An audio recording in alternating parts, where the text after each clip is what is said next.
Olá a todos, nós estamos começando mais um programa Consciência e Transformação aqui na TV Nova Luz.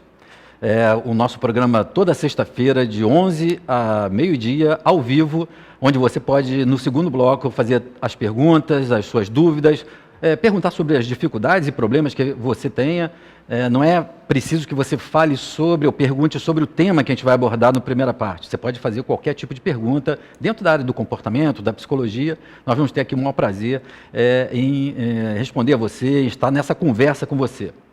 E hoje nós vamos abordar nessa primeira parte do nosso programa o tema da ansiedade. Sim, né? Como nós podemos entender e como refletir nas situações do dia a dia a nossa ansiedade. Por exemplo, nós estamos num programa ao vivo. Nós atrasamos 5 minutos o programa para testar se você ficou ansioso em relação ao início desse programa. Quando você percebeu que as coisas não estavam acontecendo, que você clicou, ainda não estava entrando, você percebe um tipo de alteração na sua reação, na sua emoção, num estado geral, ou de inquietação, ou de irritação? Isso pode ser um indício de que você tenha um transtorno de ansiedade. Mas vejam bem, todos nós temos naturalmente essas reações de ansiedade. Nós vamos estar falando aqui exatamente sobre essas situações do dia a dia, que não necessariamente são uma patologia, um problema grave, mas também como elas podem se transformar em um problema mais sério, de saúde, inclusive. Então, nós vamos estar falando sobre esse tema agora, e você fique à vontade de mandar a sua dúvida, a sua questão, que a gente vai responder na segunda parte do nosso programa. Sobre a ansiedade, eu diria para vocês que, junto com a depressão, ela tem sido considerada como um dos principais problemas da humanidade. Isso não é uma questão só dos países desenvolvidos, países ocidentais, no Brasil, não. Ou até, por exemplo, da população mais das cidades em relação à população rural. As pesquisas têm mostrado que, na verdade, todos têm, de alguma forma, passado por um transtorno de ansiedade. Ou seja, não é necessariamente o dia a dia, a correria do nosso dia a dia que vai provocar essa ansiedade, mas é a forma como nós funcionamos, como nós lidamos com essas situações do dia a dia, é que pode gerar um quadro de ansiedade. Você se julga uma pessoa ansiosa? O que leva você normalmente a supor isso, que você seja ansioso? Ou então as pessoas que você convive, pessoas da sua família, do seu trabalho, quais são os indicadores, os indícios para você de que está diante de um quadro ou de um problema de ansiedade? Veja que nós, quando nós estamos no nosso dia a dia, nós podemos identificar nas nossas reações vários tipos de sintoma, sejam sensações físicas, emoções, às vezes reações físicas que nós temos, comportamentais, que podem indicar um quadro de ansiedade. Normalmente, quando nós temos um tipo de agitação, um tipo de aflição, ou uma inquietação em relação àquilo que nós estamos vivendo, num relacionamento, no nosso trabalho, na execução de uma tarefa, fazendo então com que comecem a ter algumas repercussões físicas, não só aumentando, por exemplo, a irritabilidade, a nossa intolerância, até descargas físicas, como, por exemplo, algumas pessoas, quando estabelecem um nível alto de ansiedade, têm uma sudorese intensa, quer dizer, começam a transpirar profundamente, começam a ter sintomas físicos de ficarem mais pálidas, tremer, têm sensações de medo vagas. Esses são alguns indícios de um possível quadro crescente de ansiedade. Mas o que acontece nessas horas conosco, com o nosso corpo? A ciência tradicional, a medicina, a psiquiatria, a ciência de uma tradição materialista, ela tem encontrado com muita consistência uma explicação médica para os quadros de ansiedade. Hoje, já se sabe que o transtorno de ansiedade ele é gerado por uma modificação que nós temos nos chamados neurotransmissores. Neurotransmissores como a serotonina, a famosa serotonina, nós ouvimos tanto falar da serotonina, relacionada às vezes à depressão, ou à adrenalina, ou à noradrenalina, enfim.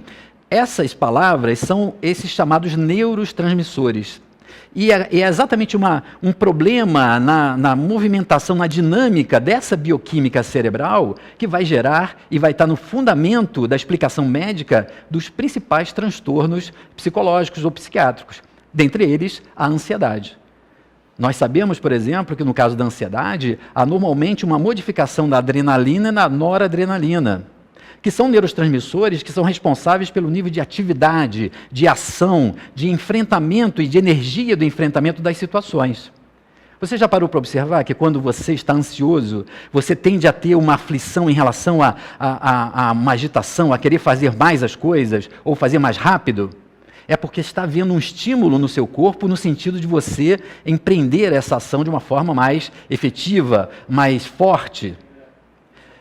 Os neurotransmissores, essa palavra, esse palavrão dos neurotransmissores, são essas partículas que funcionam para levar no nosso corpo o estímulo do pensamento para o estímulo motor, para o estímulo no final do comportamento. Então, nos nossos neurônios, entre um neurônio e o outro, uma coisa muito interessante no nosso corpo, os nossos neurônios, que são os responsáveis por essas respostas, né, da nossa vida, eles, na verdade, é como se eles não se tocassem, eles não encostam um no outro. Entre um neurônio e o outro, existe um espaço.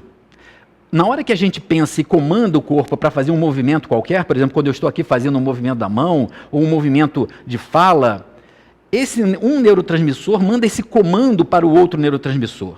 Mas como eles não se tocam, esse espaço entre um neurônio e o outro, ele é preenchido por esses neurotransmissores, ou seja, eles são neurotransmissores porque eles transmitem esse impulso neuronal. Então, um neurônio passa para esse neurotransmissor, esse neurotransmissor vai para o outro neurônio, manda a mensagem e vai para todos os neurônios, até então que a gente tem uma resposta motora, uma fala, um comportamento, um gesto, enfim. O que a ciência tradicional observou é que, nos casos de ansiedade, há um aumento do volume de adrenalina, de noradrenalina, de outros neurotransmissores que fazem com que haja uma exacerbação, um aumento desse impulso em relação à atividade, à iniciativa, fazendo então com que haja uma sobrecarga no corpo. Essa sobrecarga é que vai gerar então aqueles sintomas que a gente estava falando que você observa, por exemplo, na sua vida. Por exemplo, a sudorese, que é automática, você não pensa que vai ficar suado, mas há uma reação do corpo, como se o corpo estivesse se preparando para enfrentar um perigo, para ter que enfrentar uma dificuldade. Então, é como se o corpo reagisse se preparando a esse tipo de desafio, a esse tipo de ameaça, fazendo então com que haja toda uma mobilização física, que é natural, desejada quando esse tipo de ameaça ele é real. Só que, às vezes, nós não temos um motivo tão claro para esse tipo de reação, mas desenvolvemos esses mesmos sintomas. Às vezes, no nosso dia a dia, temos as preocupações rotineiras, mas percebemos que, sistematicamente, tendemos a ter uma reação exagerada, de uma apreensão, de uma pressa, de uma preocupação excessiva em relação a um determinado problema, ou a vários problemas. Ou seja, não há uma ameaça real, mas nós reagimos de uma forma ansiosa. Como nós estamos aqui sempre abordando, diante da minha experiência desses anos todos, trabalhando com a terapia de vida passada, com a terapia de transformação da consciência, e nós consideramos uma visão de um homem diferenciada da medicina, da ciência tradicional, nós precisamos perguntar de onde vem essa ansiedade. O que gera essa ansiedade? Porque dentro desse modelo da medicina tradicional, o modelo o modelo explicativo, que a gente chama tecnicamente do paradigma que essas ciências utilizam, é um paradigma materialista. O que isso quer dizer? Que a base do entendimento desses fenômenos humanos tem origem na matéria, no corpo físico. Então, para a medicina, para a ciência tradicional, se nós temos um problema de uma reação, um comportamento ansioso, ele tem uma origem física. E hoje já se sabe que a origem física é na questão dos neurotransmissores. Os neurotransmissores é que provocam esse desequilíbrio e que vão gerar aquela reação. E a medicação, inclusive, hoje bem avançada até, ela vai justamente reequilibrar essa dinâmica dos neurotransmissores na sua bioquímica cerebral, no seu cérebro, fazendo então com que haja uma redução daqueles sintomas. E isso é fato. não é porque nós consideramos a dimensão e a realidade espiritual que não haja de fato uma questão física, muitas vezes, como base, como fundamento de uma reação ansiosa. Fazendo com que, então, em alguns casos, haja uma necessidade, de fato, da consulta a um psiquiatra, da medicação para poder, no corpo físico, ajustar esses níveis e reduzir o nível de desconforto dos sintomas que um quadro ansioso costuma trazer.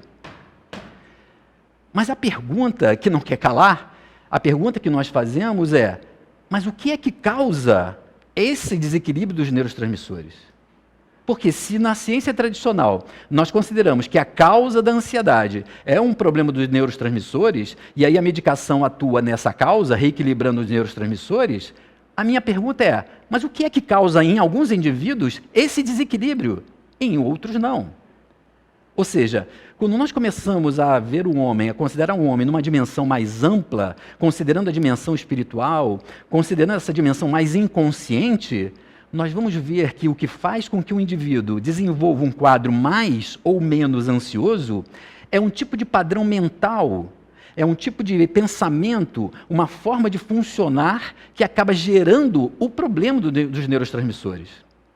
Então vejam, se para a ciência tradicional a causa da ansiedade é o problema dos neurotransmissores, para nós, na nossa abordagem, considerando essa dimensão espiritual, o problema dos neurotransmissores não é a causa da ansiedade, já é uma consequência de uma causa anterior. Essa sim é que gera sobre o corpo um desequilíbrio que vai gerar então um sintoma. Então isso não quer dizer que não deva ser trabalhada a questão física, às vezes até com uma medicação, é possível, é necessário às vezes, mas se enquanto não se muda a forma de pensar desse indivíduo, enquanto ele não percebe o que faz com que gere esse tipo de tensão, de pressão sobre a vida, ele vai continuar sobrecarregando o corpo. De tal forma que algumas vezes, em alguns casos, as pessoas talvez precisem tomar medicação pelo resto da vida, porque elas vão continuar com a forma de viver e a forma de funcionar semelhante. Se eu não mudar o pensamento, o corpo continua sendo pressionado, gera um transtorno, um desequilíbrio dos neurotransmissores e gera ansiedade. Então, se eu não mudo o pensamento, eu vou ter sempre que tomar medicação para atenuar os problemas das reações da ansiedade. Então, mesmo que sendo necessário a medicação, e a gente, quando é necessário, a gente indica, é preciso fazer uma abordagem física, médica, enquanto nós não mudamos o nosso padrão de pensamento, nós não vamos mudar o quadro final, que é o quadro da ansiedade. Desde a ansiedade mais grave, aquela mais severa, que chega ao ponto de uma patologia, alguns casos, a gente vai falar aqui em alguns programas mais à frente, sobre o pânico, sobre fobias, sobre a ansiedade generalizada, porque nesses casos a ansiedade chegou de tal forma a um ponto de uma gravidade que já estabeleceu um desequilíbrio mais severo, exigindo então um acompanhamento mais psiquiátrico. Mas se nós pararmos para observar, muitos de nós não têm esse quadro mais grave, mais severo, mas tem o problema da ansiedade no seu dia a dia. Reage de uma forma que traz um tipo de desgaste, de esforço, de cansaço, de irritabilidade, por conta de um quadro ansioso. Então é preciso entender isso. O que gera, então, esse quadro de ansiedade? Quando nós começamos a considerar essa visão espiritual do homem, nós vamos ver que, na maioria das vezes, nós, conscientemente, no nível da nossa razão, no nosso entendimento, nós não temos uma explicação, uma compreensão exata do que gera aquela nossa reação ansiosa. Por que a gente fica com medo das situações novas? Por que alguns de nós têm medo, por exemplo, da morte e desenvolvem um quadro de ansiedade por causa do medo da morte? Ou então, alguns vivem uma tal expectativa em relação às coisas que querem viver intensamente, que quando não experimentam, acabam desenvolvendo um quadro e um tipo de transtorno, um tipo de desgaste, que é também a ansiedade. Esse é um ponto muito importante em relação à ansiedade. A ansiedade, ela é sempre antecipatória. O que eu quero dizer com isso? Nós estamos sempre reagindo de uma forma ansiosa, porque, seja consciente ou inconscientemente, nós estamos reagindo a algum tipo de evento que está no futuro. Então imagine, uma pessoa que tem, de repente, uma festa que imagina que vai ser muito interessante, vai ter um aniversário que vai comemorar com os amigos, alguma coisa prazerosa, no próximo final de semana, daqui a uma semana, daqui a 15 dias. De alguma forma, se eu começo a ficar com o nível do pensamento, como é que vai ser a festa? Será que vem todo mundo? Vai ser legal? A gente vai curtir? Vai fazer? Não vai fazer? Eu fico de tal forma antevendo, ou procurando antever essa festa, que é como se eu procurasse antecipar esse tipo de evento. Antecipar o prazer, a satisfação daquele evento. Então eu fico ansioso porque eu começo a tentar antecipar, trazer para mais perto aquela experiência prazerosa.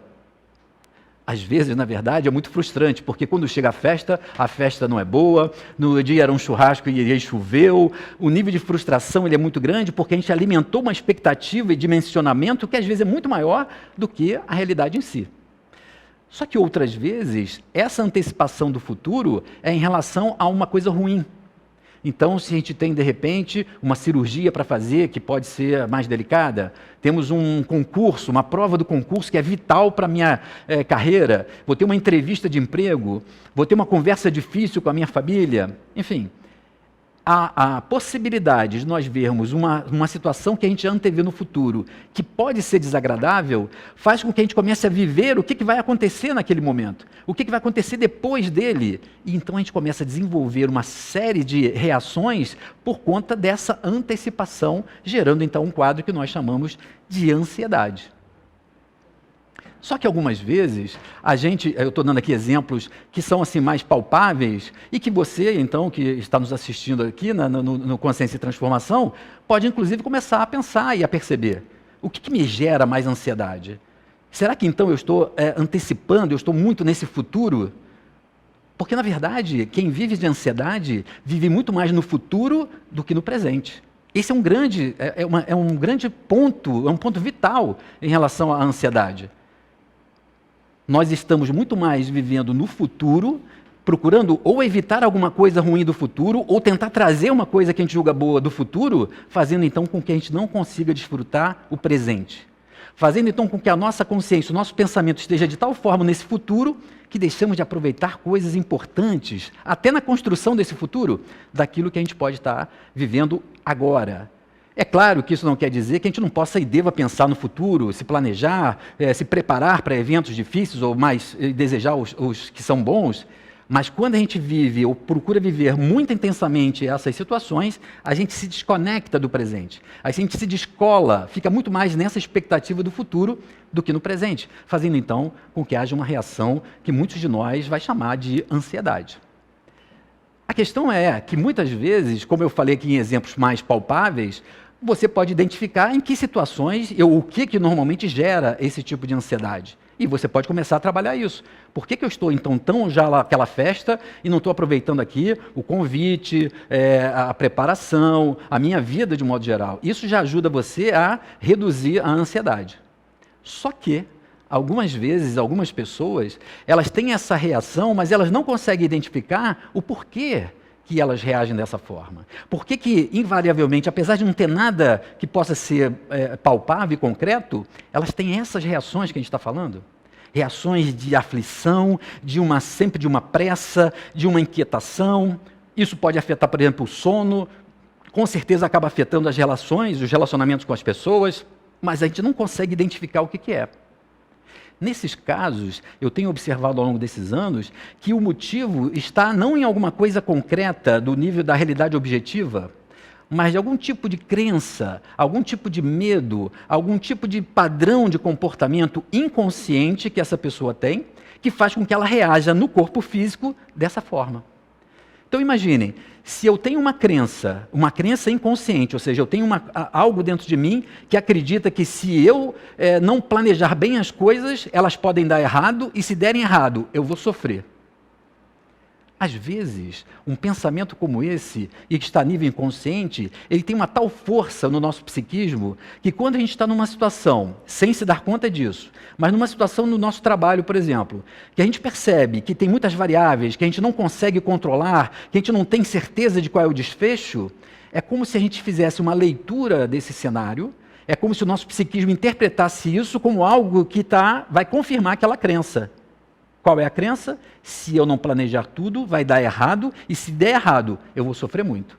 De tal forma que, então, quando a gente identifica alguma coisa que não tem a primeira etapa, não é planejada, é como se o nosso corpo já se preparasse para aquele desfecho. Eu costumo chamar isso de antecipação da tragédia final.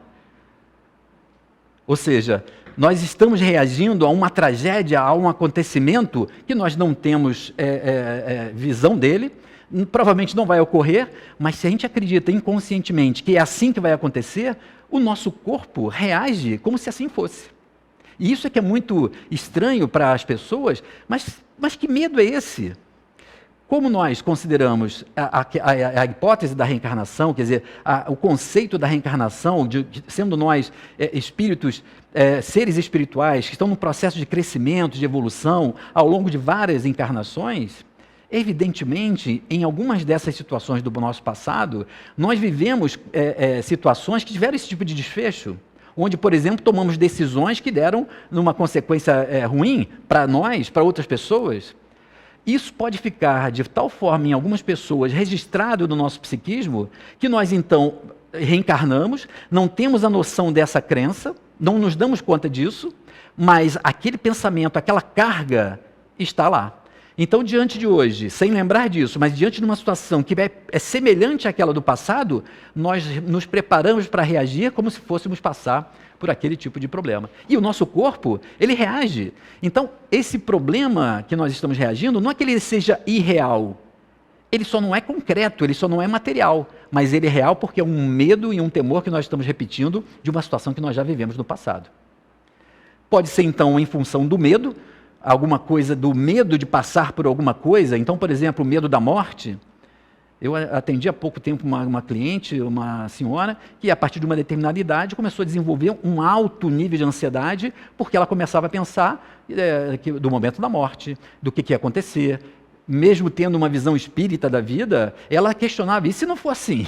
E se esses livros estiverem errados? E o que vai ser? E se eu for para o umbral? Ou seja, claro que mesmo que essas questões sejam questões que todos nós passamos em algum momento da nossa vida, para ela, considerar isso gerava um tal nível de ansiedade que é como se ela estivesse antevendo, antecipando alguma situação que ela julgava que poderia ser muito ruim. Evidentemente, quando a gente vai abordar esse problema com ela, nós vamos nos deparar com histórias de vida passada dela, onde de fato teve momentos em que depois da morte passou por situações mais perturbadoras, estados mentais mais complicados, e que ficaram de tal forma registradas no inconsciente dela que ela temia voltar a viver isso. A partir do momento que ela entende isso, ela dissolve isso, ela reduz o nível de ansiedade, porque essa crença, esse pensamento inconsciente, ele reduz a necessidade de uma ameaça, de lidar com essa ameaça. E ela passa então a reduzir o quadro da ansiedade. Outras vezes, não é o medo. Nós, às vezes, nos acostumamos, ao longo de várias experiências, a ter um tipo de comportamento, ou a que esse comportamento fosse desejável, preferível, que de alguma forma nós continuamos repetindo essa mesma forma de funcionar. Usamos as mesmas estratégias. Só que se essa estratégia ela tem algum tipo de rigidez ou ela tem algum tipo de incerteza, ela pode gerar também um quadro de ansiedade. Por exemplo, as pessoas que têm um tipo de personalidade controladora. São pessoas que hoje têm uma característica, uma forma de lidar com a vida, com as pessoas, com seus negócios, com seus projetos, extremamente controladora. Quer tudo sob o seu comando, quer saber exatamente tudo o que vai acontecer, quer planejar cada etapa do seu projeto.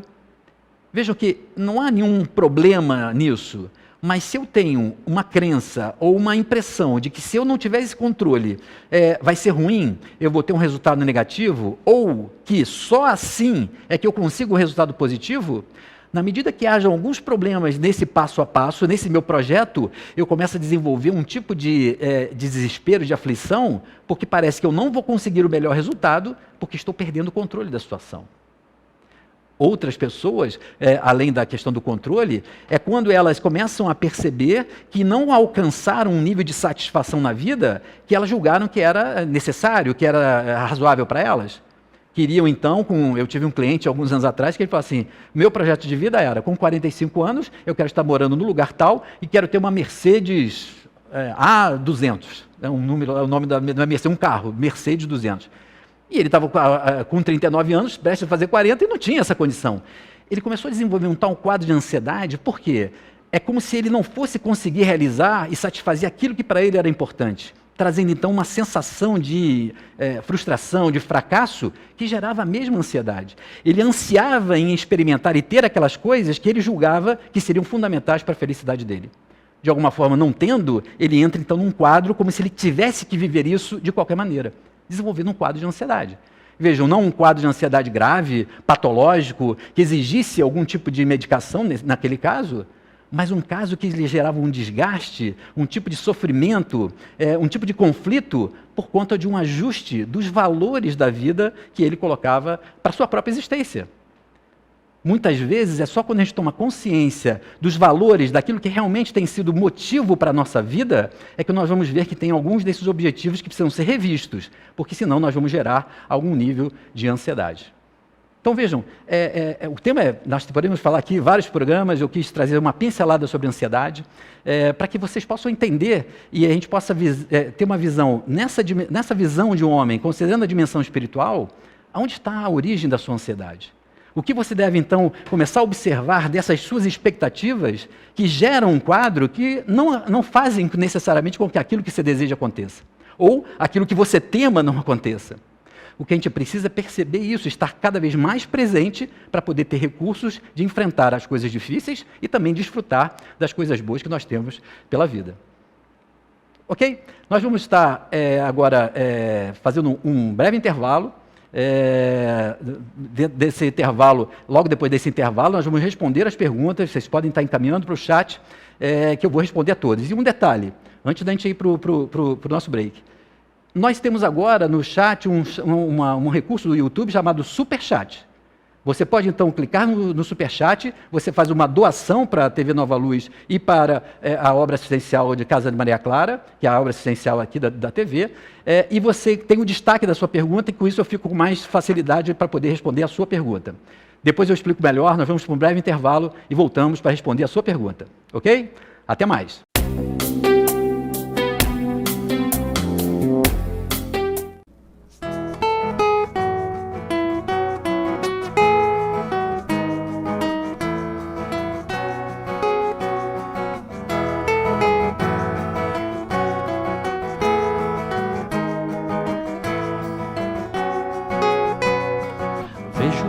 Do cinza tão desigual, mas as pessoas parecem nem ligar.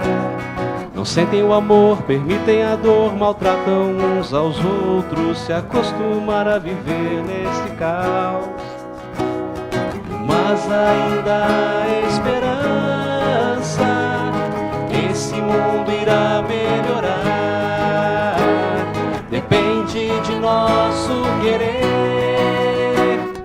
É na imaginação que se inicia a mudança, transformando o próprio pensar. O céu infinito guia nossos passos para fazermos um mundo mais azul.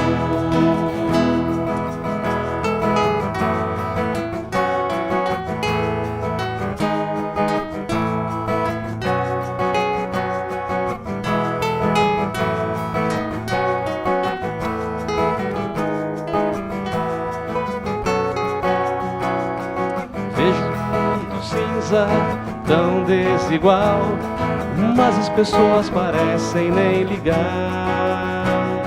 Não sentem o amor, permitem a dor, maltratam uns aos outros, se acostumar a viver nesse caos. Mas ainda há esperança, esse mundo irá melhorar. Depende de nosso querer. É na imaginação que se inicia a mudança, transformando o próprio pensar. Do céu infinito guia nossos passos para fazermos um mundo mais azul. É na imaginação que se inicia a mudança, transformando o próprio pensar.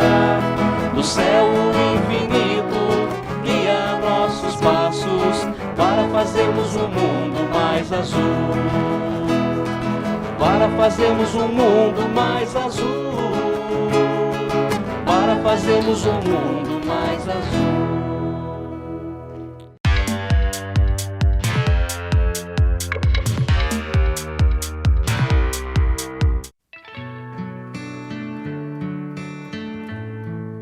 O Clube de Arte está lançando o livro Estamos a Caminho, da pedagoga Ana Lúcia Caetano.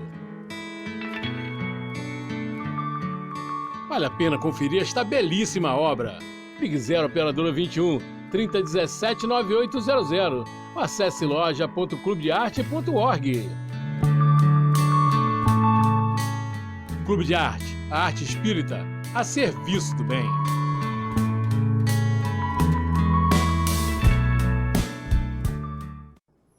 Há 18 anos, o Clube de Arte vem mantendo atividades de divulgação do Espiritismo na TV, na rádio e na internet. Há 4 anos surgiu a Web TV Nova Luz, com 8 horas de programação diária transmitida pelo YouTube.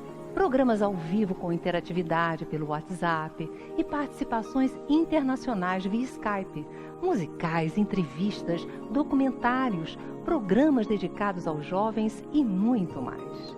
Hoje nós temos todos os custos que uma Web TV precisa para funcionar. Eu convido você a se tornar um parceiro da TV Nova Luz. Juntos, vamos ampliar a programação, criar aplicativos interativos, melhorar a qualidade das transmissões dos programas, manter os custos da TV e, por fim, ajudar a amparar a obra social Casa de Maria Clara, que funciona aqui no Grupo Espírita Eurípides Barçanufo, o Recanto da Prece, no Recreio dos Bandeirantes, no Rio de Janeiro. Entre no site tvnovaluz.com e clique no botão Seja um Parceiro. Cadastre seus dados e faça sua adesão por um valor fixo de R$ 15 por mês. E olha, nós estamos preparando uma série de benefícios que iremos divulgar em breve, porque nós queremos que os parceiros participem da TV em programas especiais. Ganhem e-books, além de descontos exclusivos na loja Clube de Arte. Eu conto com você nessa parceria. Um beijo no seu coração, muita paz e muita luz.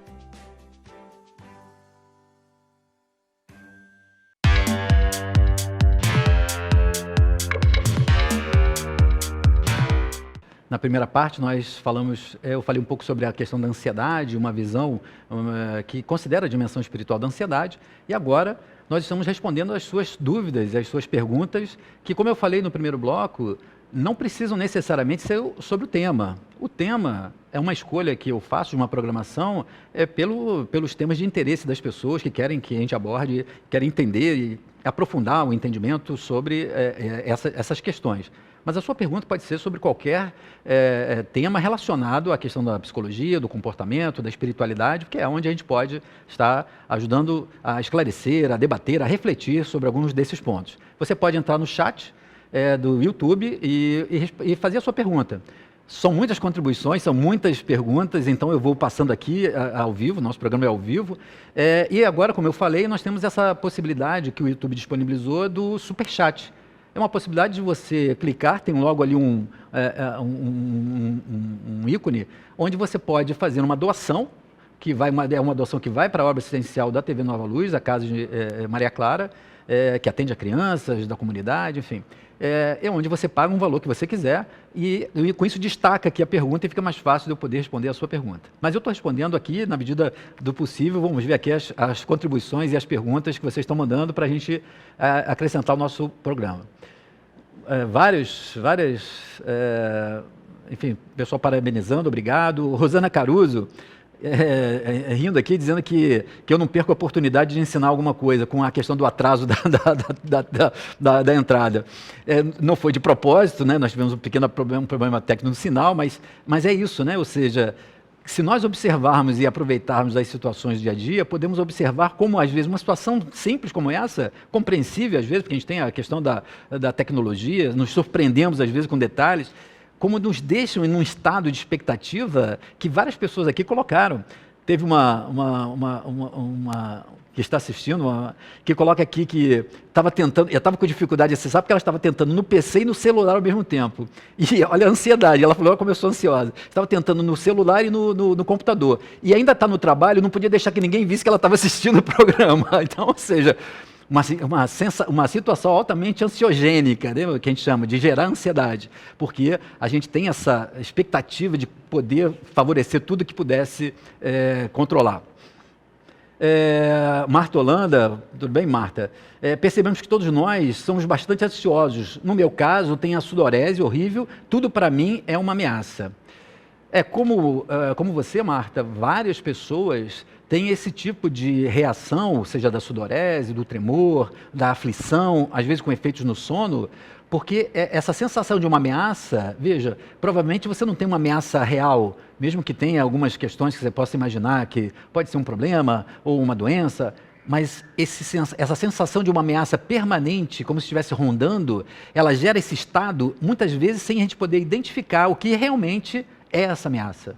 Às vezes a gente não, e isso às vezes é também ansiogênico, a gente fala assim, mas eu não sei o que é, e a gente fica tentando saber o que é, e isso gera mais ansiedade. Muitas vezes, nesses casos, é preciso observar e ver assim, o que me deixa, o que está me deixando ansiosa assim? É o medo de que tipo de ameaça? Essa ameaça é real? Poder estar presente favorece que a gente assuma um domínio sobre as nossas próprias reações e diminua as reações da ansiedade. Vamos ver as outras contribuições. Obrigado, Sueli, pelo elogio, o programa, obrigado a todos.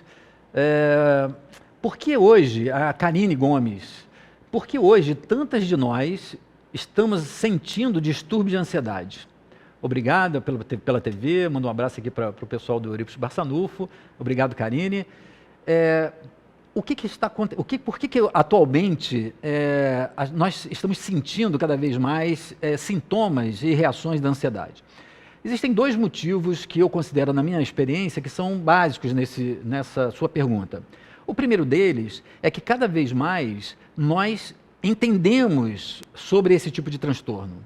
E ao termos a informação e uma compreensão, nós conseguimos identificar mais facilmente se estamos sofrendo de uma ansiedade ou não. Antigamente, o diagnóstico de alguns transtornos de ansiedade eram mais difíceis, não eram tão precisos. Então, a pessoa às vezes sofria da ansiedade, mas ela não sabia que era ansiedade.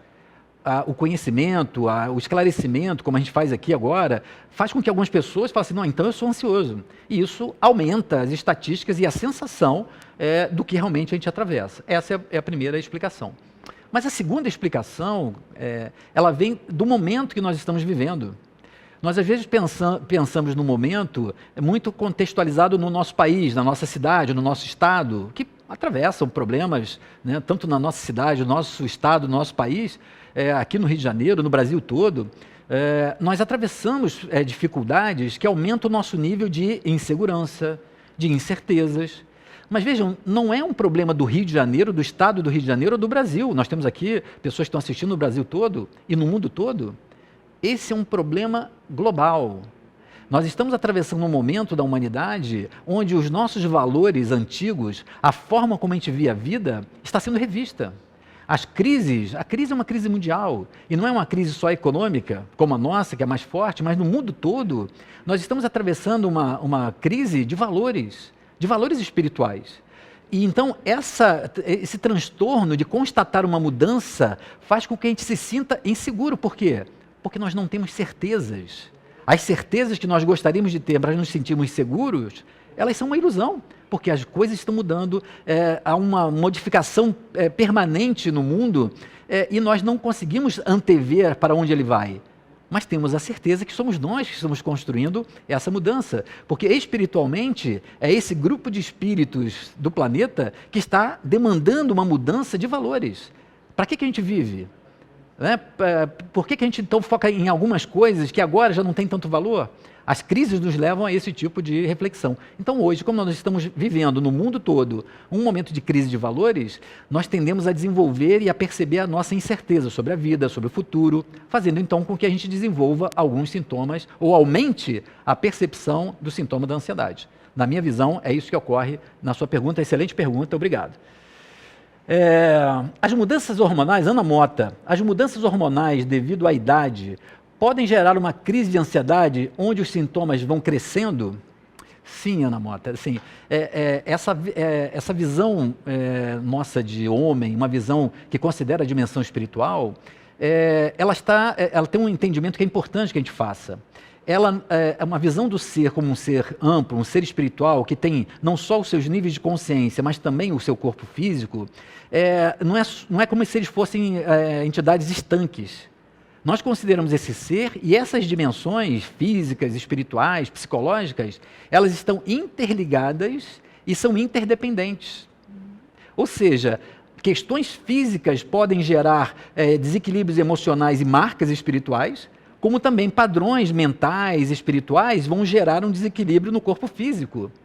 Então, quando a gente fala, por exemplo, de um período da nossa vida, dos ciclos da nossa vida, então, por exemplo, o adolescente, que nesse momento tende a ter uma mobilização hormonal pelo próprio processo de desenvolvimento do seu corpo, um desenvolvimento hormonal muito significativo.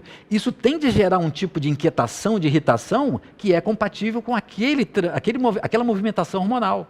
Ou, por exemplo, uma mulher na menopausa, ou os homens em uma determinada disfunção hormonal, isso pode exacerbar os sintomas da ansiedade. Então, é possível que alguns desequilíbrios hormonais gerados pela mudança natural do corpo gerem no psiquismo, no nível da emoção, algum tipo de quadro de ansiedade. É possível. E por isso que a medicação, nesses casos, é indicada.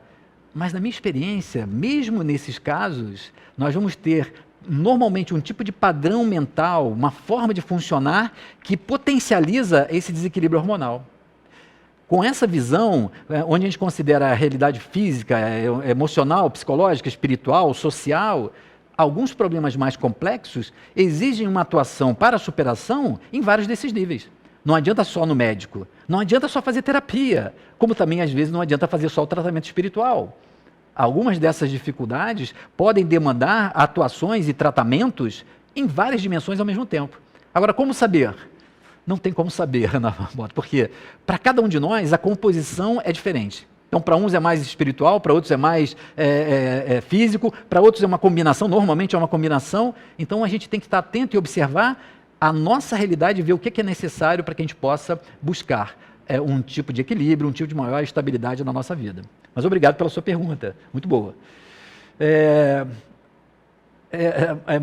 Acho que é Mabia Santa Rosa, estou me vendo nas palavras do Milton Menezes.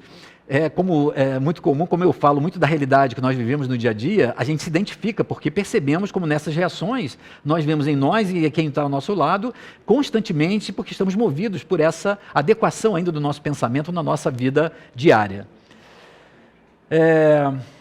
Outra contribuição da Ana Mota, com todos os sintomas citados, medo da morte, taquicardia, sudorese, tontura e 90% dos sintomas de sono, por isso tenho gerado até medo de dormir. No meu caso, só resolveu com medicamento. O medo de dormir, às vezes, é exatamente essa sensação de que, ao dormir, essas coisas possam acontecer de uma forma mais forte, mais grave, que a gente não esteja consciente para poder tomar uma iniciativa. Isso pode estar falando exatamente de um tipo de pressão mental que impede muito, por exemplo, o ciclo do sono. A questão da medicação, ela tem que ser olhada com cuidado, porque normalmente a medicação ela vai de fato ser eficaz para inibir o sintoma, como eu falei, mas ela não trata a causa. E aí, enquanto a gente não trata a causa nesse aspecto mental, a medicação fica necessária. Então, a medicação é necessária, mas para a gente fazer um processo de transformação, para que, então, mudando o padrão mental, nós deixemos de ter necessidade da medicação. Daí, então, para que a gente possa ter uma vida mais equilibrada. Isso está levando a você e a todos que nos estão nos assistindo a rever, assim, o que está gerando para mim que é mais ameaçador, que é mais aflitivo. Ali é o ponto que a gente precisa trabalhar para que você possa alcançar um nível de estabilidade e de maior satisfação na sua vida.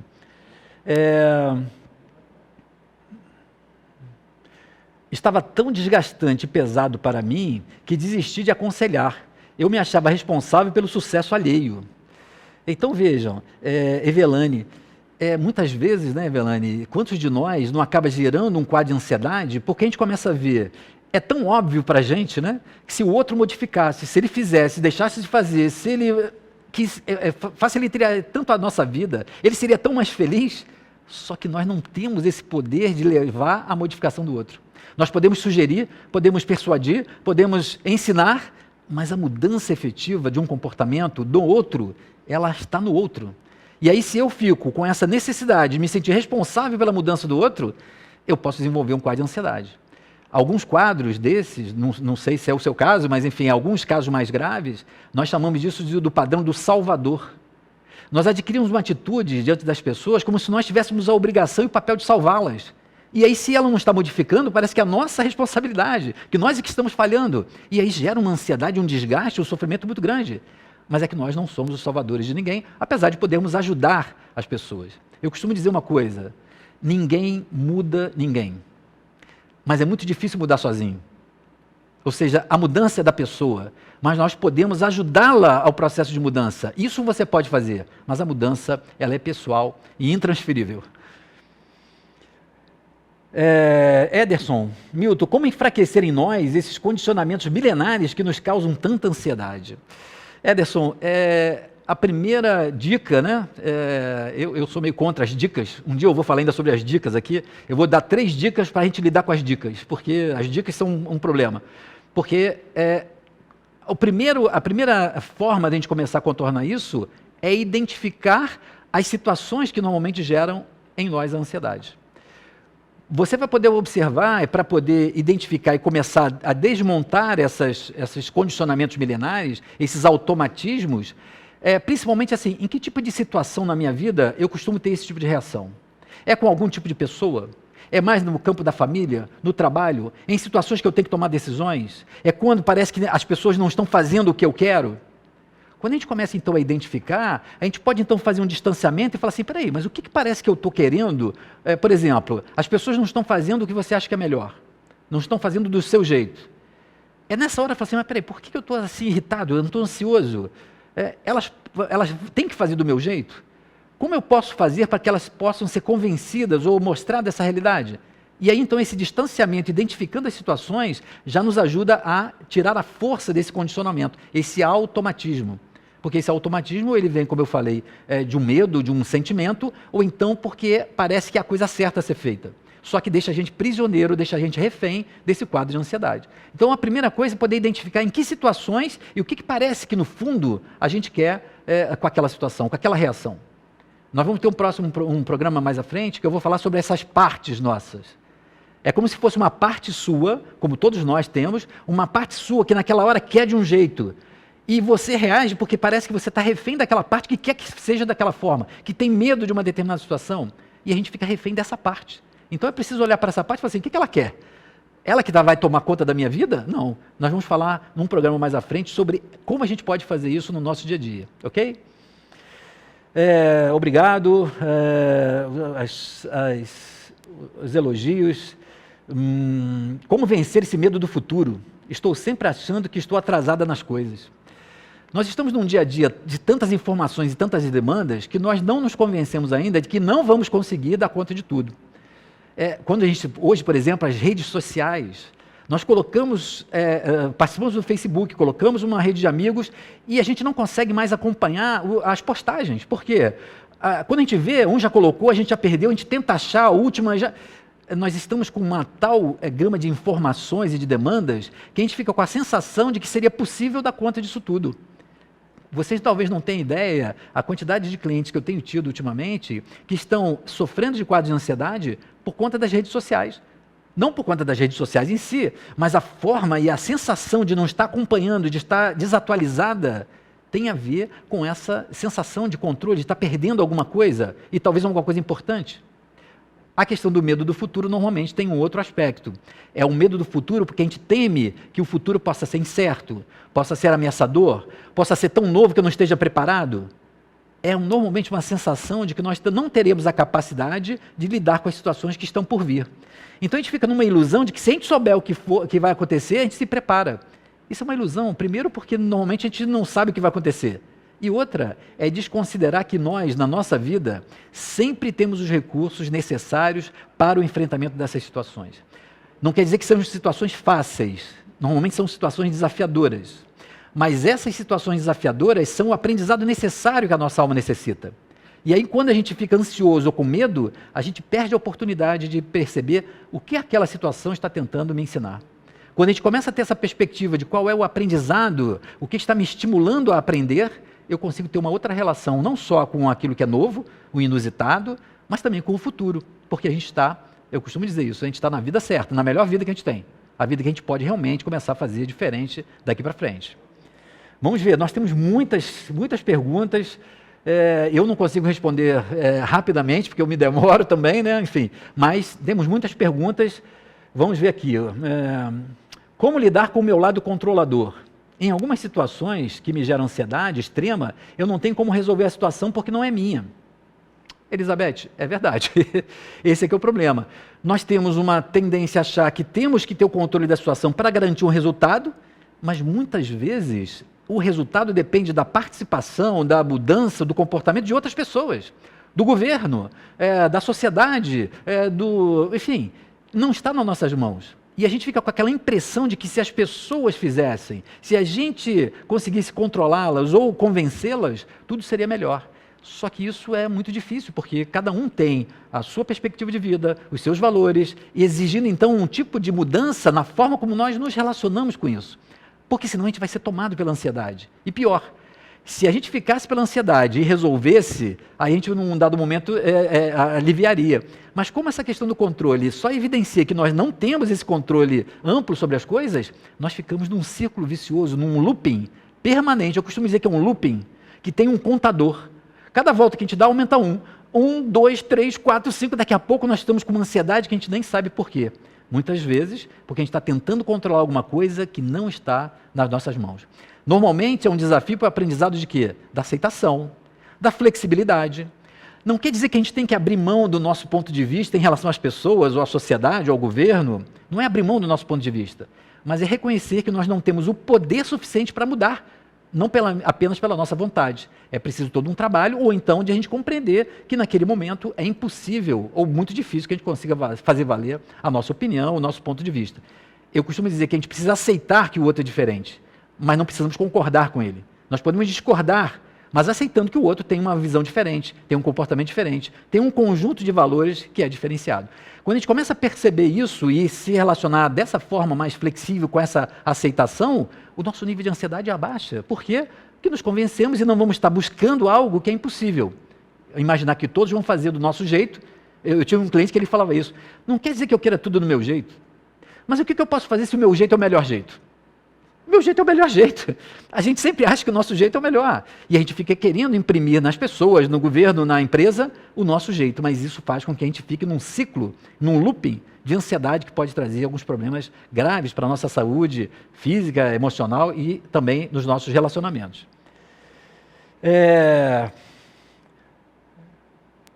Vamos ver aqui.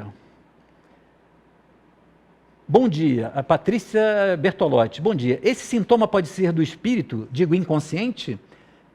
Pode. Ou seja, justamente como a gente estava falando no primeiro bloco, o sintoma, não é que o sintoma é inconsciente, mas é esse tipo de pressão mental inconsciente, de uma aflição sobre o que vai acontecer, sobre o que eu quero que aconteça, que pressiona o processo mental, cria um tipo de campo, um tipo de pensamento, que começa a ser tão intenso no nosso cérebro, que começa a modificar a bioquímica cerebral, gerando então o sintoma físico, os sintomas físicos e emocionais mais externos da ansiedade. Mas em tese, em última instância, a origem e a ligação ela vem desse componente que é mais espiritual, ou seja, que nós estamos trazendo no nível inconsciente. Pode ser da nossa história de vida atual, da dinâmica familiar, mas está a nível inconsciente gerando aquele desequilíbrio físico e depois o comportamental. É porque muitas vezes, só quando a gente só vai tomar consciência desse padrão mental, quando ele chega no campo físico. Nós muitas vezes temos dificuldade de perceber um comportamento, um padrão nosso que é inadequado, até que ele se manifesta fisicamente no desequilíbrio da dor, do sofrimento. Fazendo então que a gente olha assim, se eu estou ansioso, porque tem alguma coisa na minha forma de funcionar que precisa ser ajustada. Isso que favorece uma mudança efetiva e definitiva dos quadros de ansiedade. Tenho esse quadro de ansiedade referente aos meus filhos. Me sinto responsável, como você disse, o padrão do Salvador. Agradecido pelas palavras. Eu vou antecipar aqui para vocês, então, né, já em primeira mão, o tema do nosso programa da próxima sexta-feira, eu vou falar sobre conflitos familiares, da questão de pais e filhos, justamente falando sobre esses padrões. Então, não vou responder, vou convidar vocês a assistir o nosso próximo programa sexta-feira, onde eu vou abordar mais profundamente esse tema. Mas realmente o padrão salvador é um padrão que gera extrema ansiedade que a gente não se dá conta.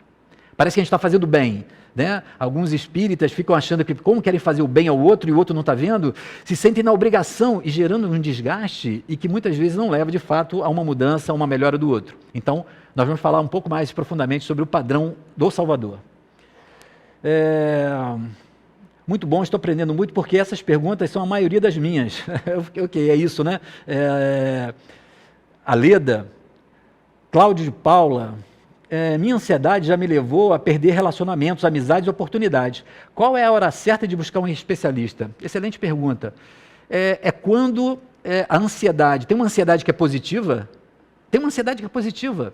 A ânsia e o desejo de realizar coisas é um movimento em relação ao futuro que é positivo, ele é construtivo. A gente vem crescendo na vida por uma ânsia de melhorar na vida, e isso é válido. O problema é quando a gente começa a ter um tal ciclo de ansiedade, o nosso comportamento começa a gerar um tal desequilíbrio, que nós começamos a identificar sintomas físicos desagradáveis. Impedimentos como esse que o Cláudio colocou, onde eu percebo que começa a comprometer os meus relacionamentos amorosos, amizades, oportunidades no trabalho, porque a minha ansiedade me faz, então, ter relacionamentos ruins, ter problema no sono, ter problemas emocionais, rompantes. Então, na hora que a gente identifica que está tendo um tipo de prejuízo na nossa vida, seja na nossa vida do trabalho, na nossa vida emocional, nos nossos relacionamentos, quando percebemos que estamos com alguma dificuldade nesse campo, ou que nós não conseguimos apenas, por exemplo, com uma conversa como essa, ou com uma ação da nossa consciência, mudar esse quadro, é sinal que você está tendo dificuldade de identificar o que está gerando ansiedade. Eu digo que é nessa hora que é preferível que a gente busque ajuda. Porque é difícil, muitas vezes, observar esses conteúdos que nós estamos falando. Eu chamo isso de pontos cegos. São pontos cegos. Nós temos um ponto, uma crença, reagimos daquela forma e não nos damos conta do porquê que nós estamos reagindo. Então, é um ponto cego. Nessa hora que a gente deve buscar uma ajuda, que devemos buscar uma ajuda profissional, seja no campo da terapia ou, às vezes, no campo da psiquiatria ou na medicação. As pessoas têm um certo preconceito em relação à psiquiatria, mas muitas vezes ela é fundamental e necessária para a nossa melhora. Muito bem.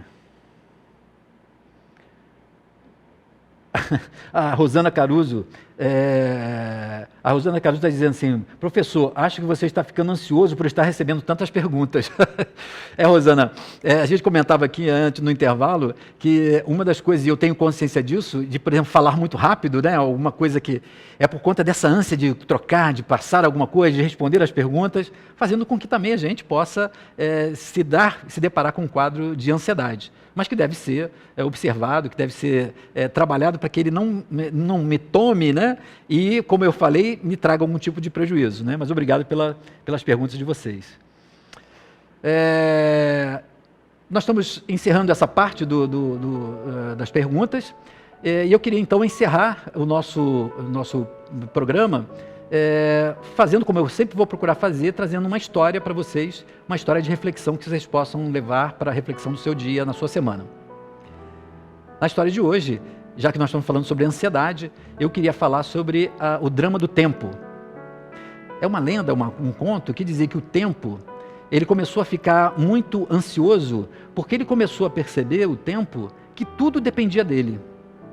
Ele percebia que as flores só cresciam a partir do tempo, ele percebeu que o mundo girava e contava o tempo, então precisava do tempo, o vento, as pessoas cresciam a partir do tempo, e ele começou a perceber que tudo dependia dele. E no primeiro momento ele achou isso tudo muito bom, porque ele via como tudo dependia dele, como ele então podia e determinava todas as coisas. Até que ele começou a perceber que era cansativo, porque ele não podia parar. E ele ficou tão ansioso com isso, e tão desesperado, tão desgastado, que um dia, não aguentando mais, o tempo deitou num deserto e falou assim: bom, então agora eu vou ter que descansar e vamos ver o que acontece. E ele relaxou e dormiu. E aí então o tempo percebeu que mesmo ele deitado, mesmo ele estando relaxado, as coisas continuaram acontecendo. O vento continuou a soprar, as flores continuaram a crescer, as pessoas continuaram a se desenvolver, o mundo não parou porque o tempo parou, porque na verdade era uma ilusão dele de que tudo dependia do tempo para acontecer. Eu queria deixar essa mensagem, essa reflexão para vocês, queria desejar a vocês muita paz, até o nosso próximo programa, na sexta-feira que vem, onde nós vamos estar ao vivo às 11 horas, de 11 a meio-dia. E outra, hoje à noite, a partir da noite, o programa vai estar disponível no canal do YouTube, do TV Nova Luz e do Milton Menezes. Ok? Então a todos, uma excelente semana, muita paz e até o nosso próximo programa.